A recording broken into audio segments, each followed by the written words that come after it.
is happening, everybody? My name's Seven and I hope you're having a wonderful day. Now welcome to my channel if you're brand new, and if you're not, then hello and welcome back again. Now in today's video we're going to be talking about the patch notes, which is 1.10. There is going to be lots of tasty information in this video, so definitely leave a like on it if you are excited for that, and check out the giveaway which will be announced on Christmas Day. You could win yourself a $100 or £100 gift card for whichever platform you're actually on, so go and do that ASAP Rocky. Now in today's video we're going to be discussing the new time mode that will be coming to Fortnite Battle Royale. We've got some tasty information about when we're going to know a little bit more about that, as well as a bunch of patch changes which will be landing very soon. Now there hasn't been a specific date when this update will be landing, but I believe because the announcement for the gameplay will be tomorrow, I'm guessing the update is going to be coming tomorrow as well. Fortnite have clearly stated that in this week's update for Battle Royale they've insisted in putting in some very key elements, such as changes to the aim assist, to the consumable drop rates,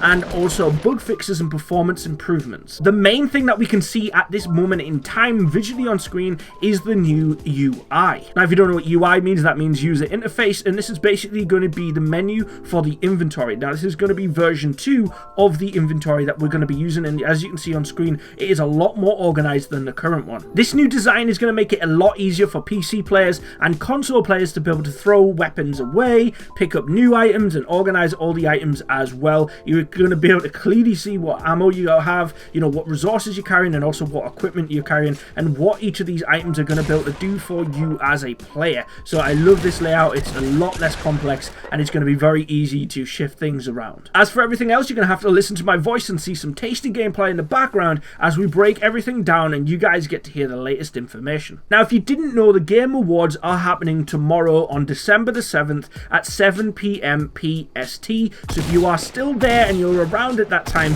they're going to be announcing a bunch of fun and new details, especially the one about the limited time mode, which will be revealed live. Now nobody so far has any idea what this is actually going to be about. In the comments below, what do you think it will be? A limited time mode. Will it be a part of Battle Royale?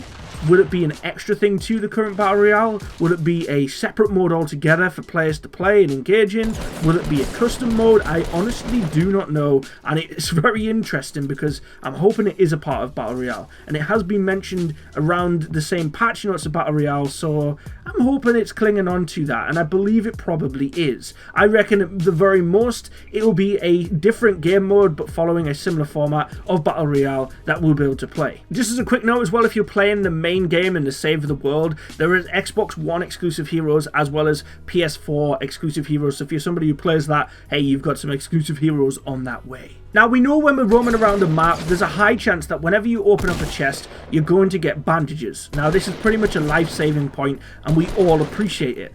However, they've decreased the chances of getting bandages from treasure chests and supply drops by 35%, meaning you're going to be having to hold on to them and they're going to become that little bit much rarer. Now, if you're a console player, they've reduced the aim assist on controllers, and that should make it a lot easier for you to be able to lead targets with like sniper rifles. Now, Fortnite are trying to clean up the game as much as they possibly can by putting in all of these new bug fixes, such as they've put the priority on the doors. Have you ever seen one of your mates or an enemy go through a door? The door is clearly closed, but they've walked straight through it because on their screen they've opened it, but on yours it's been delayed. There's one of the examples of a bug fix that they've recently done. Or if you're looking from a distance and you see a chest and you're like, yes, let's go baby, something that nobody's opened, and then you get closer and it dissipates and it's a chest that somebody's already opened and taken all the loot from, and you're heartbroken at that point.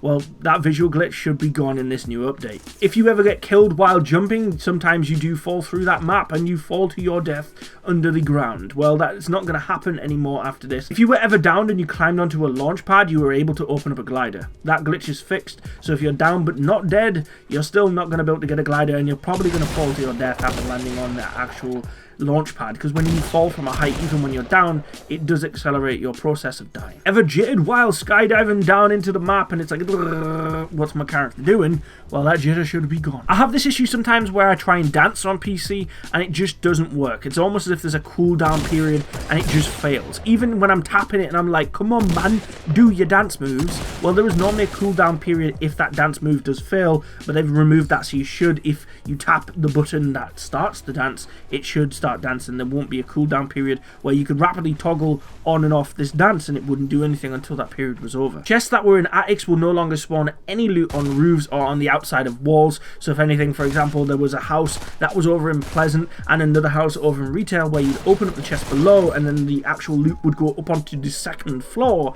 that shouldn't happen anymore. I've seen this, and this is an epic reaction by a lot of streamers. Whenever they've caused fatal damage and they've done 100 damage with, say for example, a pump shotgun, they've caused 100 but then the player has then passed away, and they see the perspective and go, how does the player have 1 HP left? This was obviously a visual glitch and it kept people alive and meant a lot of people have lost games because of this. Well, they've sorted that out, and that 100 will cause 100 and they won't remain with 1 HP. You will get that clean kill. Now over to the weapons. There are a couple of different fixes that are going to alter how these function. There were tracers on the silenced SMG. They've removed them completely, and with sniper rifles they no longer reload while in scoped view, which kind of sucks because the other day I was sniping and it was nice to be able to keep seeing my enemy while I was reloading. However, they figured that was too OP and they've removed it. Sometimes you would have 10 grenades and you think, hey, let's go Rambo, man, and you start throwing all those grenades all over the place,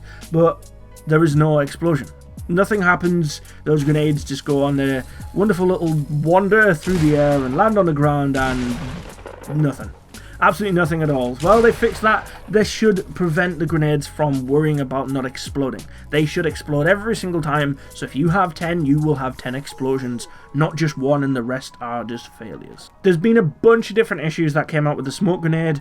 Nothing too major, but things that definitely needed sorting. Whenever you threw a smoke, it would land, and it would be very different if you were to catch a smoke grenade in a storm. Now they've affected how it looks, and it should look pretty much exactly the same as when you weren't in the storm. A lot of people were trying to use them in the storm to try and get into the zone, and it just wasn't working in the same way, and it led to them dying trying to get into the actual area. If you threw 3 or 5 or any amount that was more than 1 of these smoke grenades, you would sometimes cause a flash effect on the enemy screen, and that has been removed. It was very painful. It happened to me a bunch of times, and it's actually led to my death in places such as Greasy Grove. Very sad times indeed, but that has now been sorted. We've got a couple of audio performance and improvements to the UI as well to go through. Now the audio changes are going to be very, very important to the game. Using traps in the game is something that we should do more often, but a lot of people don't use them because of the sound effects attached to these traps. A lot of the traps are so noisy, players hear them and don't go anywhere near them. Well, to make them more deadly,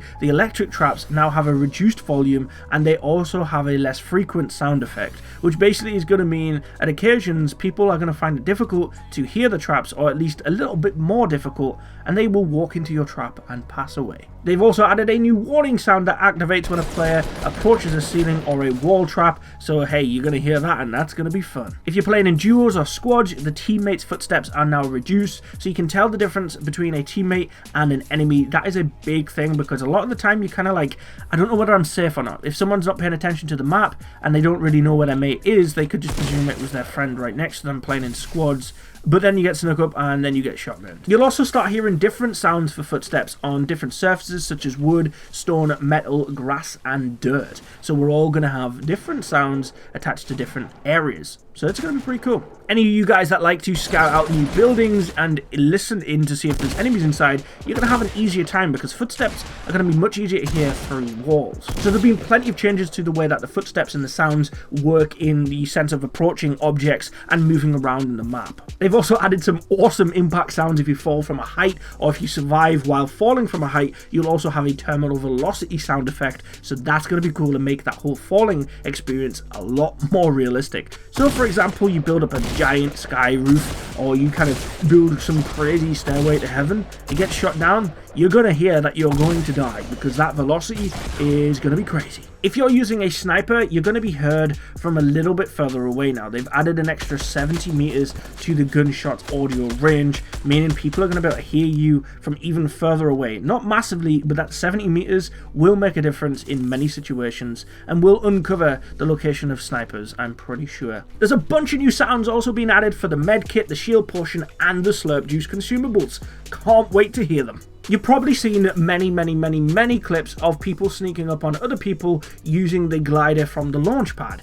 Well, it's going to be a little bit easier to hear people coming in with the glider now. So if you hear that glider, run for your life, look to the sky, whatever you must do to survive. But it will be a lot more obvious that someone is trying to creep up on you with that glider from the launch pad. In regards to the performance updates, there's so many. I'm not even going to go through every single one of them because the list is just too long. So I'll link it in the description below. You can go and check those out. But they've optimized things for your computer and also for your console. So whichever platform you're on, there are some performance updates and you should be able to get better frame rate from the game because of this. The UI is looking really cool and you can now view your own personal stats and XP gained at the end of a match or when you're spectating. So this is a huge thing as well. Without a doubt, this was something a lot of people were hyped for. So we're going to be able to see this from now on. And you can also now choose to abandon one of your daily challenges every single day. So if you're someone that's struggling to get something, you can just go, hey, I don't want that no more. Let's get rid of it. It's just been there for days. And the larger map when opened is now being enlarging. So you can see more of the map. It was a problem before where we would open it up and it was very difficult to see what was going on. I wish like it was PUBG where you could zoom in on the map itself and look at the specific locations. So they've increased the size of it, but I don't think we can zoom in on it yet. But at least it's a little bit larger. It takes up a little bit more screen space because then we're going to be able to see the areas that little bit better. But the main things are going to be this new game mode that we know nothing of yet, but we will find out more of tomorrow, and I will be covering all that as well. And not only that, but also the introduction of the new inventory and the after death stats as well. So we're going to be able to look at the XP gained and all of the other information that we've collected from our experience in that match once we pass away. So while spectating, we'll be able to see how good or how bad we did in our time alive in that game. It looks very cool and I cannot wait to talk about more of this awesome information very soon. Thank you so much for tuning in and watching today's video. I look forward to speaking to you in the comments below. Take care of yourselves, guys. Peace.